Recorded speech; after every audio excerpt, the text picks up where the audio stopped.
vez más, bienvenidos a este programa que vamos a intentar, como su título dice, humanizar, humanizando. Nos alegramos una vez más poder estar con vosotros, poder transmitir pues un mensaje por una parte de información y de sensibilización y por otra parte también un mensaje de esperanza.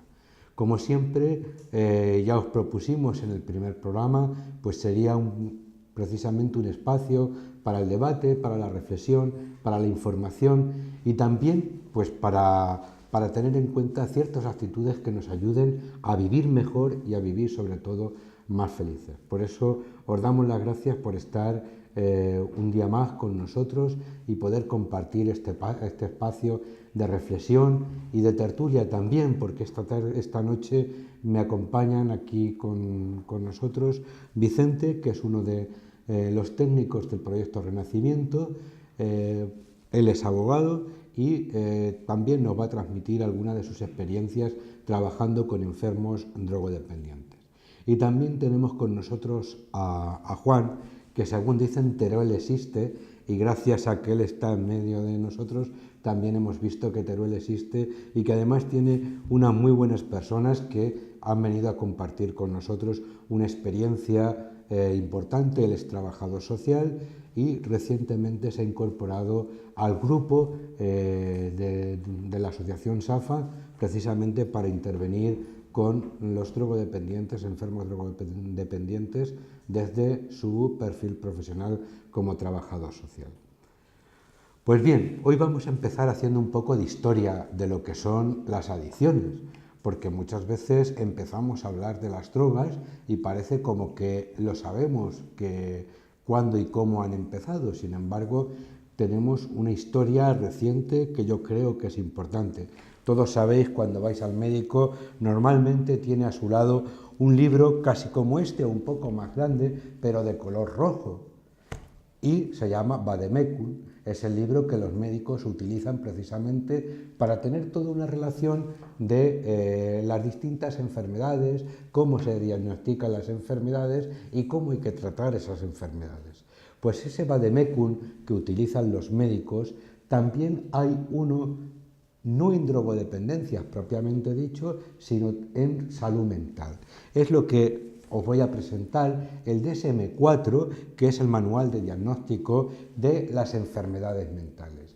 Y os podéis preguntar cómo hemos llegado hasta esto con las drogodependencias, pues hasta llegar a ser reconocidas las adicciones como una enfermedad ha sido pues costoso, muchos años de trabajo, muchos años de dedicación y sobre todo enfocar esta situación de una manera distinta a como la ve la calle o como la ve la población.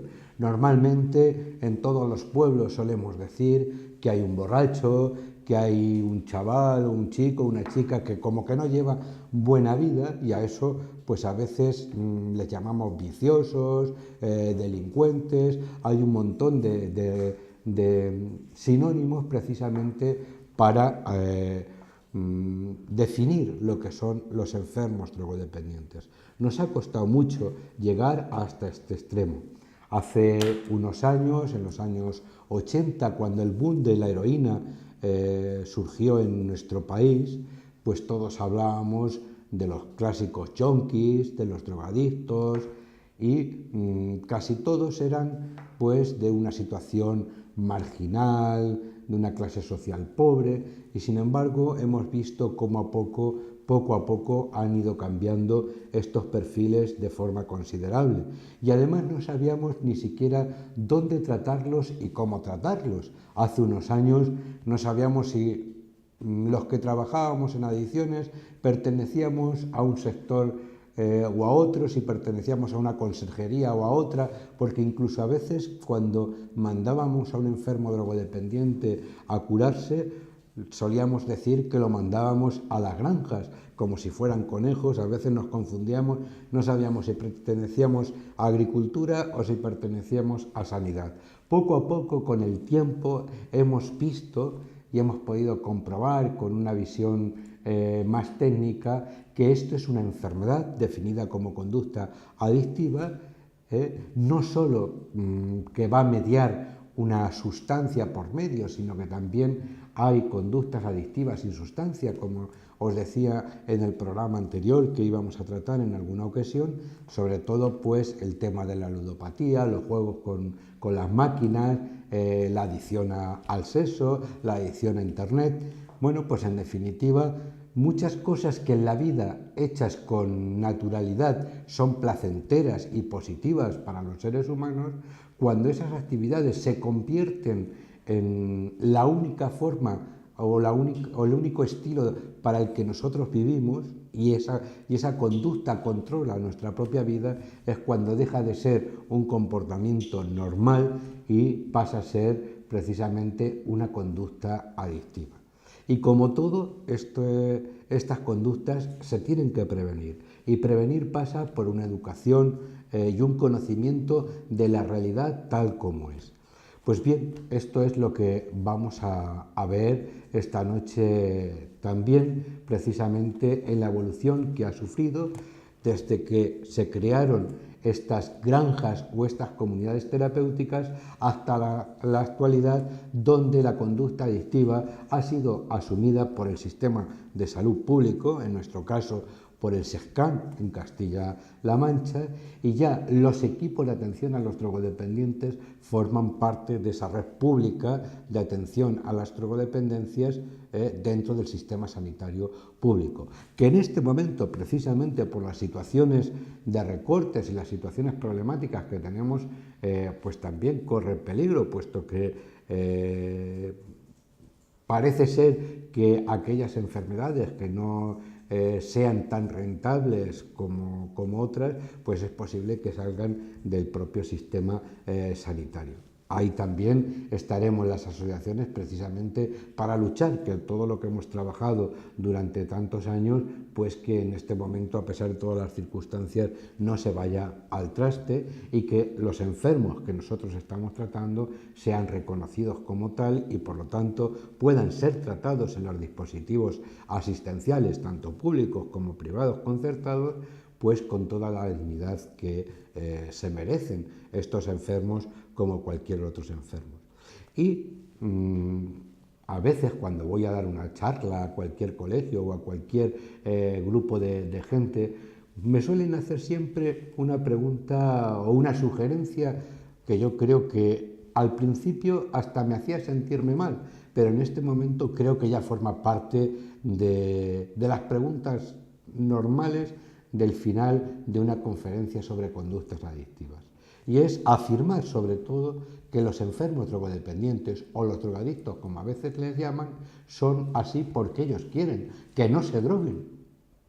Y dices, claro, indudablemente es una conducta que la hacen porque quieren o porque realmente la sociedad está creando una estructura que nos hace proclives al consumo de sustancias. Yo le decía a una señora precisamente que me hacía este argumento, le preguntaba que qué enfermedad tenía ella y me contestaba muy tranquilamente pues que ella tenía colesterol y que también tenía diabetes, y le dije, pues ¿qué le parece a usted si yo le digo que usted es diabética o usted tiene colesterol precisamente porque se infla a chorizos cuando no debe, o se come más carne de la que debiera, o se come lo que no debe, por lo tanto tiene una enfermedad que usted se la ha generado? Y me decía, es que no es lo mismo. Claro, no es lo mismo porque que la persona que lo sufre es precisamente otra, ¿no? Pero nos damos cuenta que todo es fruto de una situación, de un comportamiento, de un estilo de vida, lo que nos lleva a contraer una u otras enfermedades. Y precisamente la conducta adictiva es también una enfermedad fruto de una sociedad en la que vivimos, donde lo que importa es consumir todo lo más rápido posible y con el mínimo esfuerzo. Y esto provoca precisamente la inmensa mayoría de conductas adictivas. También, por otro lado, tenemos un vacío existencial y un vacío de valores que a veces nos hacen que busquemos esos valores o ese vacío, llenarlo de una serie de comportamientos que después nos llevan a la destrucción de nosotros mismos. Pero como habéis visto, el recorrido que hemos hecho, que se puede contar en 5 minutos o se puede contar en 10 minutos, ha sido un camino de esfuerzo, de lucha, de trabajo, de sacrificio, sobre todo ¿por quién? ¿Quién lo ha hecho? ¿Las administraciones públicas? No. ¿Quién lo ha hecho? Precisamente los familiares de afectados. Son los familiares de los afectados, las propias madres y padres, las que, tomando conciencia de la situación concreta de sus hijos y de sus hijas, son las que se remangan y se ponen manos a la obra precisamente para hacer algo. Y las primeras asociaciones que surgen en los años 80 son asociaciones formadas fundamentalmente por madres y padres de enfermos drogodependientes que, viendo que sus hijos estaban muriendo, tenían que darle alguna alternativa. Y a raíz de ese movimiento social del tercer sector, como se le suele llamar en este momento, es cuando arranca toda una serie de acciones y un movimiento activo precisamente para llegar a concluir con la red asistencial que en este momento tenemos en toda España y también en Castilla-La Mancha. No podemos perder de vista que Castilla-La Mancha, hasta hace bien poco, hemos sido una comunidad de referencia en materia del tratamiento y de prevención de las conductas adictivas. Y este recorrido ha sido fruto precisamente del esfuerzo de mucha gente, pero sobre todo de familiares de afectados, que yo creo que han hecho pues lo que debían hacer, y es instar a las administraciones a que cumplieran con su responsabilidad. En este momento es cuando de nuevo se necesita que todos, sobre todo los familiares afectados, vuelvan a retomar esa lucha reivindicativa en la que insten a las administraciones, si no a seguir construyendo y creando recursos, que por lo menos los que hay no desaparezcan, porque son absolutamente necesarios.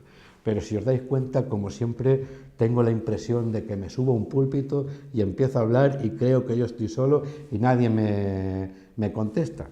Disculparme, pero la deformación profesional de los curas es siempre hablar, hablar, y parece que no hay nadie que tenga que hablar. Por eso esta noche quiero que tanto Vicente como Juan no nos hablen como técnicos, que son un abogado y otro trabajador social, sino que nos hablen más bien su experiencia con estos enfermos, cómo está siendo y sobre todo qué les está aportando a su propia vida el trabajo con estos enfermos drogodependientes y sobre todo en qué le está haciendo cambiar su visión sobre la enfermedad de las adicciones. Por eso, Vicente, ya me callo un poco, te dejo hablar y que nos cuentes en este tiempo que llevas trabajando en SAFA, pues cómo está siendo tu experiencia con los enfermos, sobre todo, y cómo se está implicando tu vida en ello. Pues como bien dices, Alejandro, el tema de los drogodependientes es un tema que es un poco tabú, digamos, porque antes de trabajar con ellos siempre se tiene esa perspectiva de son los viciosos, el que se droga porque quiere, y nunca adentras los problemas que de verdadmente ocasionan ese consumo. Simplemente es superficial, ¿no? Pero trabajando con ellos te das cuenta que son un mundo aparte. Ellos tienen su vida, sus problemas, y que todo eso muchas veces ha confluido para caer en ese consumo. Muchos de ellos son gente que ha triunfado en la vida, mucho más que nosotros o mucho más que de lo que vayamos a llegar a triunfar algún día quizás, pero igualmente han caído. Otros no han llegado a triunfar, otros han estado en la cárcel y se han tirado toda la vida en la cárcel, y eso les ha hecho consumir debido a la soledad, a las desgracias, y bueno, todo eso les lleva a la situación en la que tienen ahora mismo. Luego, la asistencia de un centro como el que tenemos nosotros, pues me parece un acierto, porque hay pocos sitios en España, en el mundo, digamos, que acepten a personas así y que lo vean como una enfermedad, que es lo que se trata ahora, ¿no? Y básicamente está siendo muy grata esta experiencia, y creo que cambia la visión de vida en general. Ves diferente, no solo a los drogodependientes, sino a las personas normales, entre comillas. Es sorprendente precisamente que la situación del proceso que hemos llegado a definir la conducta adictiva como una adicción y que esto esté en los ámbitos tan importantes, ¿verdad, Juan?, de la universidad. Tú en este momento terminaste trabajo social y ahora estás haciendo un máster justamente en adicciones. Esto dice mucho precisamente de lo que se ha avanzado precisamente en la visión de las conductas adictivas. Tú como técnico que eres en adicciones, ¿cómo ves la realidad en este momento de las conductas adictivas?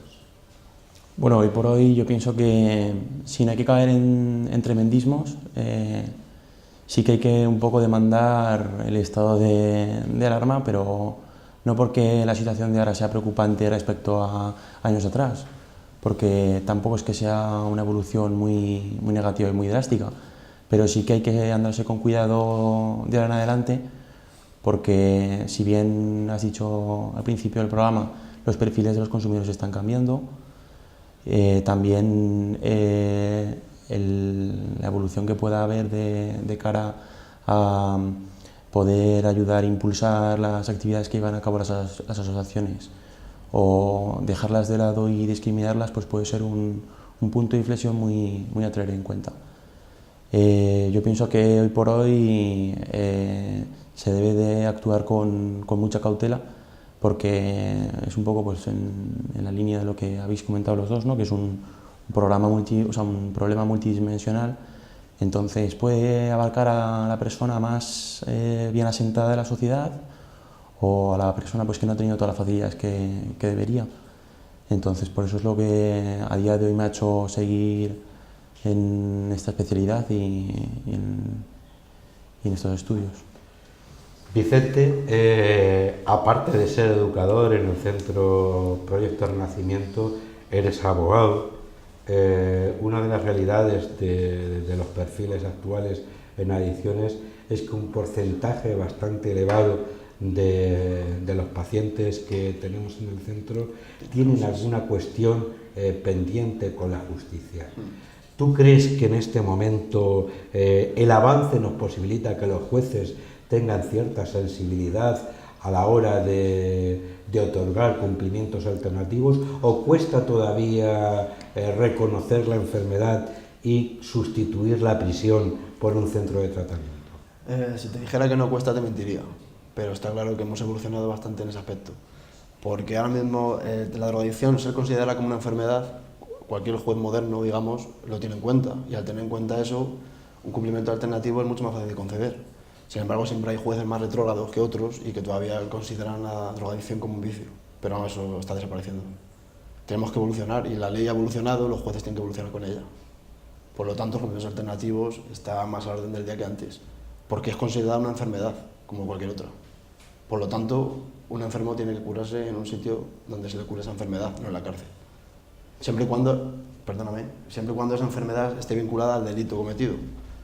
Para ser el cumplimiento alternativo viable, simplemente con esa salvedad se puede conseguir. Normalmente en todas las prisiones de España existe un equipo de tratamiento de las conductas adictivas, puesto que el 90% de las personas ingresadas en los centros penitenciarios de España están en prisión precisamente por delitos relacionados con la droga de forma directa o indirecta.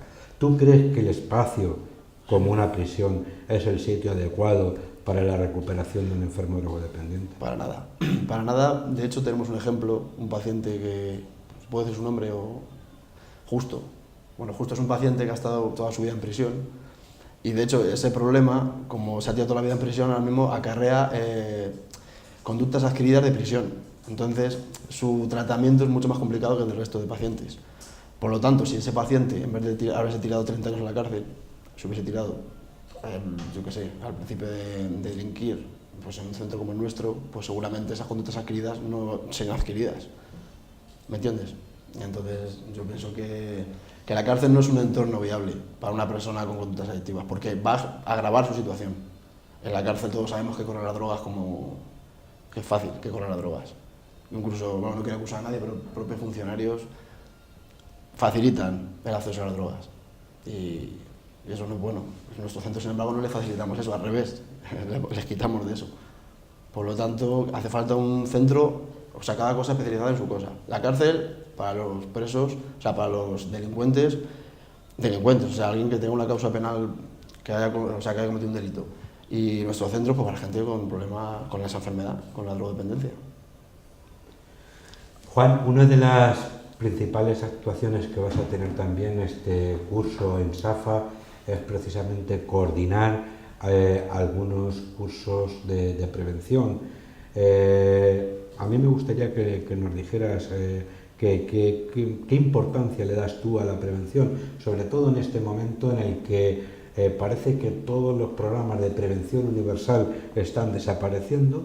Por otra parte, los únicos que están quedando o que se están financiando por parte de las administraciones son la prevención objetiva o la prevención sectorial. Que me gustaría un poco que nos dijeras ahí qué ves tú de los problemas de utilizar una clase de prevención o otra. Bueno, yo creo que lo más importante de la prevención es que la gran mayoría está centrada en la edad de inicio, por lo que la población destinataria van a ser pues, los menores, sí, los estudiantes o adolescentes que están a lo mejor más en la brecha y más en el mayor de los riesgos de caer en un consumo. Yo pienso hoy por hoy que una prevención debe estar basada en evidencia, ¿no? Es por eso a lo mejor que haya unos modelos un poco caducos que ya se estén extinguiendo, por lo que también nos debe de servir un poco como para tenerlo en cuenta y confeccionar unos modelos que sean capaces de actualizarse en ese aspecto, ¿no? En tratar con valores que sean útiles para los adolescentes y seamos capaces de tener ese consumo, porque muchas veces también lo que se busca es prevenir el inicio, pero también el evitar el que acarree o que vaya continuando, ¿no? Y es un poco pues trabajar en esas líneas y que también no haya un policonsumo, no haya drogas de escalada. Es un poco yo creo que las necesidades hoy por hoy. A mí me sorprende mucho que la Administración en este momento esté proporcionando sobre todo la prevención selectiva o la prevención sectorial, puesto que hemos dicho y venimos diciendo, y desde SAFA se está alertando de forma continua, que esto no es una cuestión de grupos sociales marginales, de clases sociales concretas o de clases económicas concretas, sino que es un problema que afecta a la población en general. Por lo tanto, la prevención tiene que ser también a nivel general, tiene que ser una prevención universal, y yo creo que esta es una de las claves fundamentales que debemos apostar, porque prácticamente nadie está exento en este momento de sufrir una conducta adictiva en ningún momento, ¿no? Yo creo que por ahí es precisamente donde tenemos que caminar.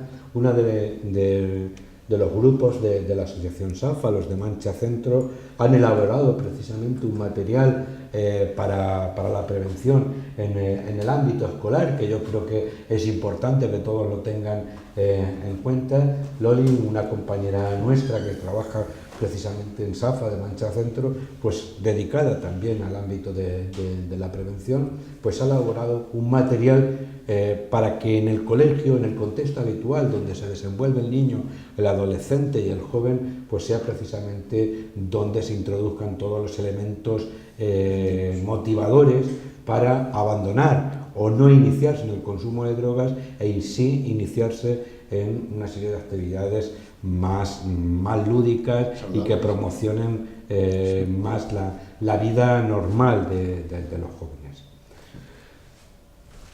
Pues no sé qué más queréis que digamos. A lo mejor para el primer día que nos dejan solos, yo creo que está casi bastante lo que hemos hecho, ¿eh? No está mal. Sobre todo no teniendo aquí la presentadora habitual de este canal, que es la que dinamiza un poco, y dejándonos aquí solos, pues nos da un poco más de respeto, pero yo creo que lo hemos conseguido, sobre todo porque nos ha dado tranquilidad que detrás de la cámara esté Bernardo siempre también diciéndonos unas cosas u otras de por dónde tenemos que ir. Por lo tanto, hoy nos damos por satisfechos de que hemos hecho medianamente las cosas en condiciones. De todas maneras, yo creo que como todo, con el tiempo, cada día esto nos saldrá mejor, pero sobre todo nos gustaría que no nos saliese mejor a nosotros, sino que fuera un programa que fuéramos construyendo entre todos, vosotros desde vuestras casas, con vuestras preguntas, con vuestras sugerencias, con vuestras quejas, con vuestras aportaciones, pues que nos hicierais llegar a aquello que penséis, aquello que realmente pues queréis transmitirnos. SAFA tiene su página web, pero sobre todo funciona a través del Facebook, que ahí podéis dejarnos toda la información, podéis dejarnos preguntas, sugerencias, con decirnos para el programa Humanizando, pues aquí iremos intentando responder o intentando aclarar o incluso pidiendo disculpas, porque a veces también nuestras propias apreciaciones serán equivocadas, porque no seremos objetivos en todo. Por lo tanto, creemos y queremos que sea un espacio de encuentro abierto. Nos podéis buscar en Facebook, Asociación SAFA, y bueno, pues ahí dejarnos cualquier sugerencia y sobre todo pues lo que queréis aportar. Humanizando es una labor no solo de los curas, no solo de las televisiones, sino que es una labor de toda la sociedad, tuya, mía y de cada uno de los que nos importan las personas. Y si a vosotros que estáis ahora tranquilamente sentados en vuestro sofá después de un día de trabajo y que estáis cansados, pero os siguen importando las personas, pues este es el programa en el que nos vamos a encontrar precisamente para ver todas las claves que nos posibiliten que entre todos construyamos un mundo mejor. Os damos las gracias desde la Asociación SAFA y desde el Canal 4 precisamente por compartir con nosotros un día más, y dentro de 15 días pues nos vemos y esperamos que ya sepamos hacerlo un poco mejor, sobre todo porque la presentadora nos dará las pautas de cómo lo tenemos que hacer. Buenas noches y gracias por estar con nosotros.